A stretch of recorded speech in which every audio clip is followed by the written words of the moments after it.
Nucleus থেকে দূরত্ব বৃদ্ধির সাথে সাথে ইলেকট্রনের গতিশক্তি হ্রাস পায়, এইটা বেশ মজাদার জিনিস।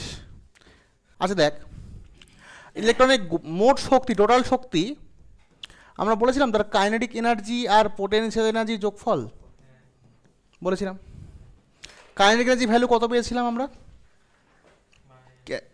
কে ZE square by R square, না তো 2r পেয়েছিলাম, তাই তো? হাফ এমবি স্কোয়ার থেকে ক্যালকুলেট পেয়েছিলাম না এটা, K ZE square by 2r। আর পোটেনশিয়াল এনার্জি সেই ইন্টিগ্রেশন করে হিসাব করেছিলাম, এটা পেয়েছিলাম কত? Minus K ZE square by আর।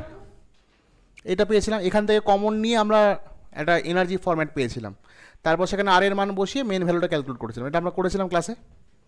তা আমি শুধু একটাকে ফোকাস করলে অ্যান্সার চলে আসবে, তুই একটাকে ফোকাস কর। একটা হচ্ছে আমি এটাকে মনে কর এটাকে ফোকাস করছি। দেখ তো রেডিয়াসের সঙ্গে কাইনেটিক এনার্জি রেডিয়েশন কেমন সম্পর্ক হতো দেখ, ব্যস্তানুপাতিক আটটা নিচে, মানে কে ইর ভ্যালু এলো তোর এখানে কে জেড স্কোয়ার বাই 2r, তাহলে কাইনেটিক এনার্জি রেডিয়াসের সঙ্গে ব্যস্তানুপাতিক। তাহলে দূরত্ব যদি বাড়ে নিউক্লিয়াস থেকে আর বাড়বে, আর বাড়লে তাহলে কাইনেটিক এনার্জি কী হবে? কমবে।